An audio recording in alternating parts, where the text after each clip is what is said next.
Phago मेसिननि गेजेरजों 1 घन्टानि उनावनो साक्सेस रिपर्ट मोननो हानाय मेगननि अपारेशनखौ बडलेण्ड नेत्रालयाव जागायबाय।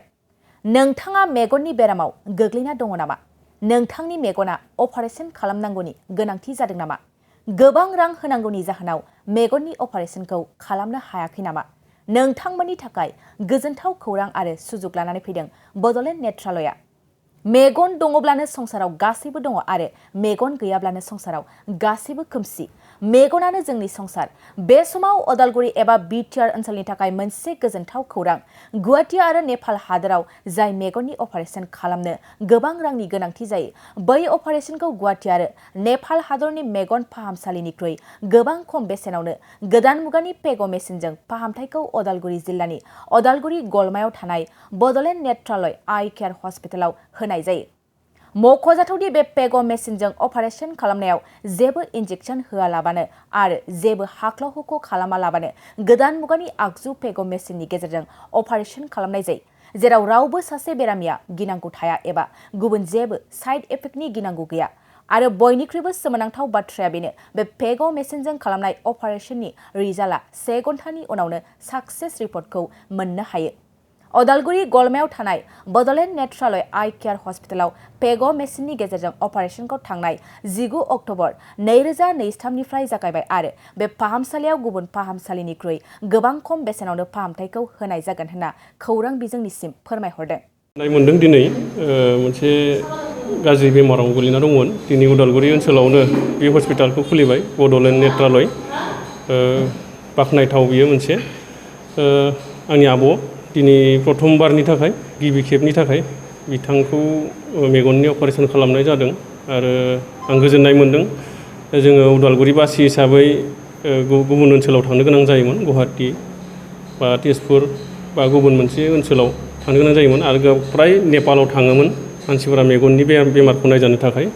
दिनै उदालगुरियाव साक्सेसफुलि बुंनांगोन फेक' जि मेसिनारि अपारेशन, बे अपारेशनखौ दिनै मावफुंनानै होदों। माबायदि अपारेशन खालामनाय जादों बेयाव पेसेन्टखौ फेक' मोनसे मेसिनारि अपारेशन, बे फेक' सिस्टेमजों खालामनाय जादों आरो बेखौ खुनु इन्जेक्सन होनाय जायाखै बा बिदि खुनु सार्जारि हाख्रु हाख्रा खालामनाय जायाखै। मेसिनजों खोब मोजाङै खालामनाय जादों। बेखौ आं गोजोननाय मोनदों। मा बाहायदों बेयाव जे अपारेशनाव? ओरैनो आइड्रपखौ बाहायनाय जादों। आइड्रप आरो बे फेक' होननाय मोनसे मेसिन दङ, बे मेसिनजोंनो खालामदों। बेयाव खुनु टुल्स बा बायदिसिना मेगननि जि हाख्रु हाख्रा खालामनाय बेखौ खालामनाय जायाखै आरो बेन्डेज खालामनाय जायाखै। बेखौ 1 घन्टानि उनावनो बेखौ साक्सेस खालामना देखायनाय जागोन। बेखौ आं गोजोननाय मोनदों। रिजाल्टखौ जों मोजां मोनदों दिनै।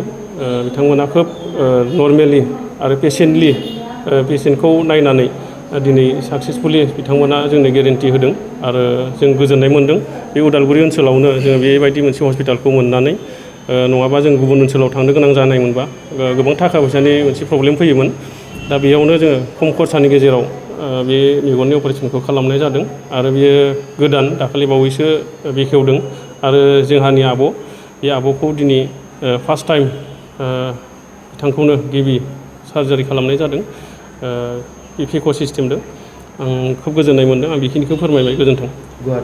बेनिख्रुइ बेयाव साबसिन सुबिदाजनक, मानो होनना बुङोबा दा गोबां जोंनि बर' ओनसोलाव मेगननि बेरामाव गोग्लैनाय सुबुंफोर दङ, जायफोर माने जोंनियाव सुबिदा गैयिनि थाखाय न'आवनो गोग्लैना थानो गोनां जादों, मेगनखौ नुयि जानानै गोग्लैना थानो गोनां जादों। बिथांमोना थांनो गोसो जाब्लाबो, मेगनखौ देखायनो गोसो जाब्लाबो थाखा फैसानि प्रब्लेमाव नेपालाव देखायहैनो हायाखै बा गुवाहाटीयाव देखायहैनो हायाखै। आरो मोजां मोनसे आइडिया बा गियान गैयिनि थाखाय, जोङो मिन्थियैनि थाखाय गुवाहाटीफोरावबो जोङो गोबां बर' सुबुंफोरा बा बर'ल' नंला, जिखिनि सुबुंफोर दङ मेगननि बेमाराव गोग्लैनानै दङ, बिथांमोना थांनो सुबिदा गैयामोन। दिनै उदालगुरि ओनसोलाव बे मोनसे हस्पिटालखौ खुलिनायाव जोङो उदालगुरि बासि हिसाबैल' नङा, बर' बिटिआर ओनसोलनिनो मोनसे मोजां हस्पिटाल होननानै बुंनांगोन, बाख्नायनांगोन। बेखिनिखौ आङो गोजोननाय मोनदों। जे माबायदि सार्भिस होदों बिथांमोना, जे खरसानि बेलायाव मा बुंगोन? जे खरसानि बेलायाव जथेस्थ' जों खमाव जों खालामनो हादों। जाय मेगननि अपारेशनखौ जोङो गुवाहाटीयाव खालामनो थाङोबा बियो खमैबो 90 बा 1 L नि खोथा फैयोमोन। दा बेखौ जोङो 30 बा 40 जोङो खालामनो हादों। बियो जोंनि थाखाय एसे बाख्नायथाव आरो जों एसे गोजोननाय मोनदों बेखिनिखौ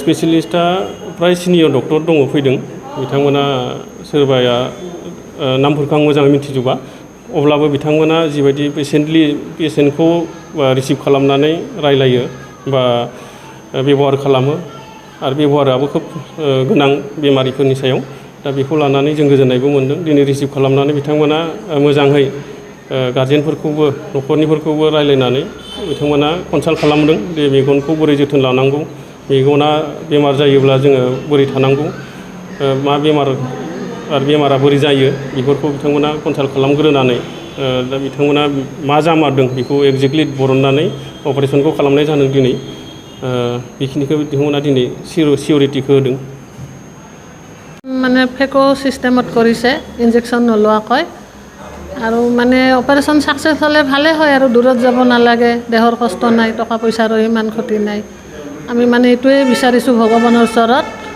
মানে ভাল হওক তেওঁ পৃথিৱীখন আকৌ নতুনকৈ দেখক ডক্টৰে ভাল কাম কৰক আকৌ নতুন নতুন পেচেণ্ট পাব তাৰ কাৰণে আমি মানে বহুত আগ্ৰহী হৈ আছোঁ এটা কৰিছে এটা আগত কৰিছিলে বেয়া হ'ল আকৌ এইটো কৰিছে এইটো মানে আইচত কৰিছিল গুৱাহাটীত ডক্টৰে ভাল হ'ব বুলি কৈছে এটাটো ভাল হ'ব আৰু নেক্সটটো চাব আকৌ অপাৰেশ্যনৰ মই ওদালগুৰি টাউনৰ পৰা আৰু মানে মোৰ খুৰী হয় তেওঁৰ ঘৰৰ খৈৰাবাৰীত তেওঁৰ ছোৱালী মোৰ খুৰাৰ ল'ৰাই বিয়া কৰাইছে গতিকে সেই সূত্ৰে মোৰ খুৰী হয় মই তেওঁৰ লগত আহিছোঁ মোৰ নিজৰ ঠাইৰ বাবে কি কয় সুবিধা বহুত সুবিধা মানে তেওঁলোকৰ চবৰেতো মানুহ নাথাকে লগত আহিব পৰা যাব পৰা এতিয়া আমাৰ নিজৰ ঠাই ভাত খাই আহিছোঁ আকৌ আমি আৰামত ঘৰ যাই ওলাম অলপ পিছত খুবেই সুখী আমি আৰু এইটো লৈ মাত্ৰ এটাই প্ৰাৰ্থনা ডক্টৰে ভাল কাম কৰক এইটোৱে আৰু এটি বিশেষ বিজ্ঞাপন বাজাজ বাইক ক্ৰয় কৰিব বিচৰা ইচ্ছুক গ্ৰাহকসকলৰ বাবে এটা ভাল খবৰ কোকৰাঝাৰ চহৰত থকা ডাউহাৰু অটো এজেন্সিয়ে festival loan and exchange offer দি আছে গ্ৰাহকসকলে আগতীয়াকৈ কম পৰিমাণৰ টকা দি নিজৰ পছন্দৰ দুচকীয়া বাহন ক্ৰয় কৰিব পাৰিব বাজাজ কোম্পানীৰ সকলো ধৰণৰ মডেল পোৱা যাব Pulsar city Platina avenger Dominar আৰু নতুনকৈ লঞ্চ হোৱা বাজাজ মডেলৰ পালচাৰ N150 খনো পোৱা যাব ডাউহাৰু অটো এজেন্সিয়ে গ্ৰাহকসকলৰ বাবে RC ইঞ্চুৰেঞ্চ আদিকে সাঙুৰি 9,999 নিম্নতম পৰিমাণৰ টকা দি দুচকীয়া বাহন ল'ব পাৰিব কোকৰাঝাৰ চহৰত থকা ডাউহাৰু অটো এজেন্সিৰ লগত শ্বৰুম কাৰিগাঁও ফেষ্টিভ আউটলেট আৰু দতমা ফেষ্টিভ আউটলেট আৰু ভটগাঁও ফেষ্টিভ আউটলেট ব্ৰাঞ্চ শ্বৰুমত আহি আপোনাৰ পছন্দৰ বাজাজ বাইক ল'ব পাৰিব ডাউহাৰু অটো এজেন্সি শ্বৰুমে ভাল অফাৰ গ্ৰাহকসকলৰ বাবে আনিছে তাৰে ভিতৰত 5 লিটাৰ পেট্ৰল ফ্ৰী দুটা হেলমেট ফ্ৰী এচিয়ৰ্ড গিফ্ট প্ৰদান কৰা হ'ব আৰু এক্সচেঞ্জ সুবিধাও এভেইলেবল আছে অধিক জানিবৰ বাবে 6000399187 আৰু 8822018193 ত যোগাযোগ কৰক